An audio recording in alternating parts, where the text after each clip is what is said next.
নমস্কার বন্ধুরা, Monica's food খাজানাতে সবাইকে স্বাগত। আজ তৈরি করব বাটা মাছের ঝাল।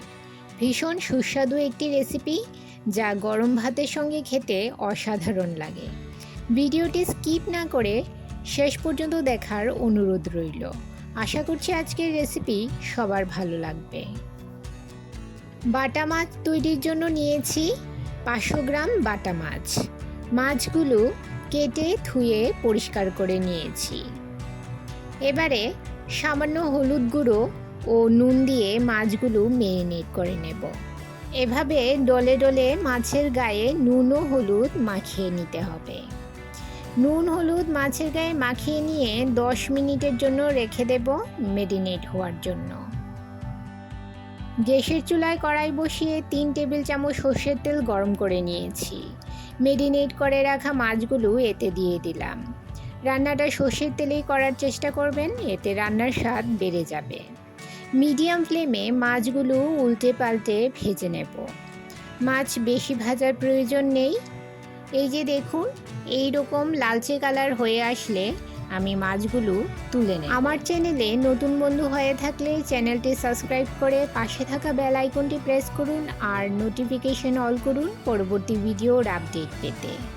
আর যারা ফেসবুক থেকে ভিডিওটি দেখছেন তারা ভিডিওটিতে একটা লাইক দিয়ে পেজটি ফলো করুন। এক ব্যাচ মাছ ভাজা হয়ে গেছে। এবারে মাছগুলো তুলে নিয়ে বাকি মাছগুলো আমি এই তেলেই ভেজে নেব।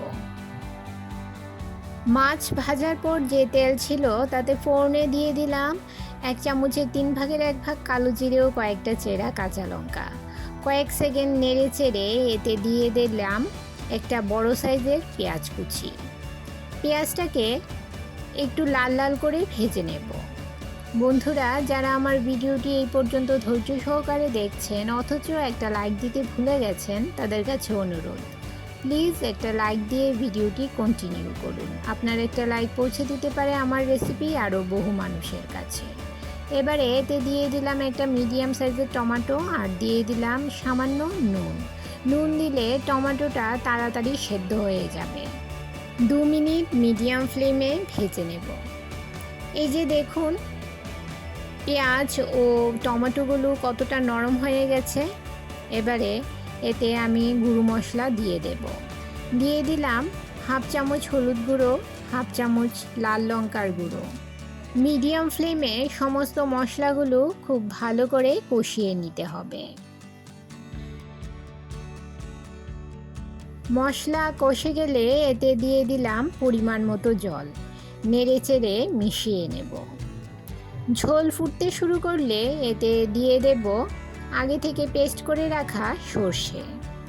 আমি এখানে 1 টেবিল চামচ সর্ষে পেস্ট করে নিয়েছি। 2 মিনিট মিডিয়াম ফ্লেমে গ্রেভিটা ফুটিয়ে নেব। মনে হচ্ছে আরও অল্প নুনের প্রয়োজন আছে, তাই দিয়ে দিলাম আরও 1/2 চামচ পরিমাণ নুন। এবারে এতে দিয়ে দিলাম ভেজে রাখা মাছগুলো দিয়ে আমি গ্রেভিটাকে মাছের সঙ্গে নেড়েচেড়ে মিশিয়ে নেব আর মিডিয়াম ফ্লেমে 5 থেকে 7 মিনিট রান্না করে নেব। 7 মিনিট রান্না করে নেওয়ার পর এতে দিয়ে দিলাম কিছু ধনেপাতা কুচি। নেড়েচেড়ে মিশিয়ে নিয়ে এতে দিয়ে দিলাম 1 চামচ কাঁচা সর্ষের তেল। এই রেসিপিতে সবশেষে কাঁচা সর্ষের তেল দিলে এর ফ্লেভারটা দারুণ হয়। এবারে গ্যাসের ফ্লেম বন্ধ করে দিয়ে ঢাকা দিয়ে 5 মিনিট রেখে দেব স্ট্যান্ডিং টাইম। রেসিপিটি কেমন লাগলো কমেন্ট করে জানাবেন। তাহলে বন্ধুরা, আজকে এই পর্যন্তই। আবার দেখা হবে আরেকটি নতুন ভিডিওতে নতুন রেসিপি নিয়ে। সবাই ভালো থাকবেন।